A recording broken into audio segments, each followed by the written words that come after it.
ಅವರ ಪರಂಪರೆ, ರಾಜ ಪರಂಪರೆ ಎಂತಹದ್ದು ಅಂದರೆ, ಎರಡು ಮಾತಲ್ಲಿ ಹೇಳಬೇಕು ಅಂದರೆ, ಈ ಮಣ್ಣಲ್ಲಿ ನಮಗೆ ಆಶ್ರಯ, ಅನ್ನ, ವಿದ್ಯೆ, ಬೆಳಕು, ಆರೋಗ್ಯ ಕೊಟ್ಟಂತಹ ವಂಶ ಯಾವುದಾದ್ರೂ ಇದ್ರೆ ಅದು ಯದುವಂಶ. ಸುಮಾರು 70 ವರ್ಷದಿಂದ ನಮ್ಮಮ್ಮ ನಂಜಮ್ಮ ಜೊತೆಗೆ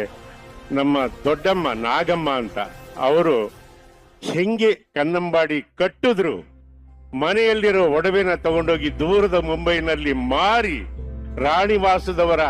ಒಡವೆಗಳನ್ನು ಮಾರಿ,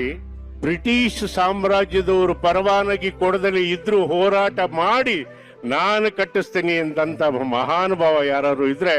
ನಾಲ್ವಡಿ ಕೃಷ್ಣರಾಜ ಒಡೆಯರ್ ಬಹದ್ದೂರ್. ಅವರೇನಾದ್ರೂ ಇವತ್ತು ಕನ್ನಂಬಾಡಿ ಕಟ್ಟಿಸಿ